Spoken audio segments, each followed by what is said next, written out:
লঞ্চে তিল ধারণের ক্ষমতা নেই, তবুও আমাদের লঞ্চেই যেতে হবে, কারণ আমরা ভোলাইয়া ভাই। আবার অতিরিক্ত চাপের কারণে এই লঞ্চ জার্নিতে আমরাই প্রাণ হারাই, কারণ আমাদের দুঃখ বোঝার কেহ নাই। আমাদের লঞ্চ জার্নির ভিডিওর সাথে ছোট্ট একটি দরখাস্ত রেখে যেতে চাই। দরখাস্তটি হলো ভোলা বরিশাল ব্রিজটি বাস্তব রূপে দেখতে চাই।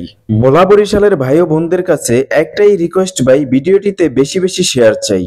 এইদিকে দেখতে পাচ্ছেন আমাদের লালমোহনের দুটি লঞ্চ অ্যাডজাস্ট হয়েছে ভাই। আর এই দুটি লঞ্চ যখন অ্যাডজাস্ট হয় তখন এই লঞ্চের যাত্রীদের সাথে ওই লঞ্চের যাত্রীদের একটাই চিল্লাচিল্লি শুনতে পাওয়া যায়, দুইটাই ডায়লগ সব সময় কানে বাজে, সেটা হচ্ছে ওই কিরে মধু মধু। নতুন করে অ্যাড হয়েছে ওই জিল্লু মালদে।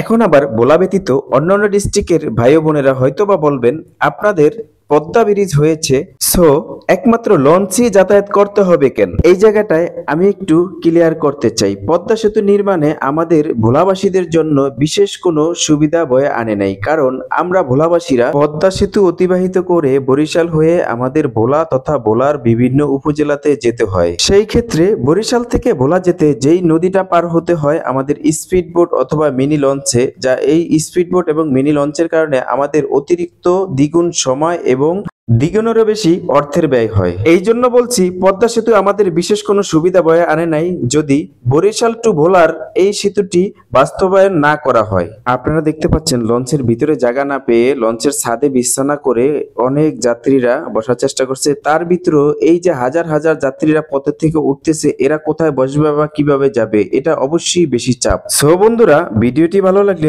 অবশ্যই লাইক কমেন্ট শেয়ার করে যাবেন, কেননা এটা আমাদের প্রাণের দাবি।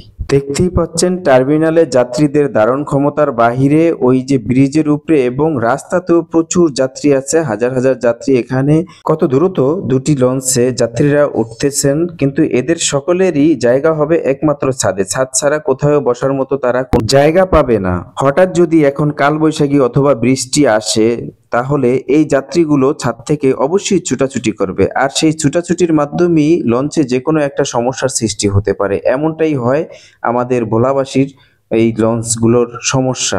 আপনারা এতক্ষণ টার্মিনালের যে দৃশ্যটা দেখেছেন, এটা হচ্ছে ভোলার দেউলা টার্মিনাল থেকে। আর এই মুহূর্তে দেখতে পাচ্ছেন আমরা চলে আসছি পটুয়াখালীর বাউফল উপজেলার ধুলিয়া লঞ্চঘাট। আর ধুলিয়া লঞ্চঘাটেও দেখতে পাচ্ছেন মানুষের উপচে পড়া ভিড়, হাজার হাজার যাত্রী। এখানে দেখতে পাচ্ছেন টার্মিনালে তিল ধারণের ক্ষমতা নেই, এদিকে লঞ্চেও ছাদে প্রচুর মানুষ আছে, ছাদে হাজার হাজার মানুষ আছে, তার ভিতরেও এই যাত্রীগুলো ঢাকা যেতেই হবে কর্মের উদ্দেশ্যে, যার কারণে ওনারা যেভাবেই হোক আজকে ঢাকা যাবে।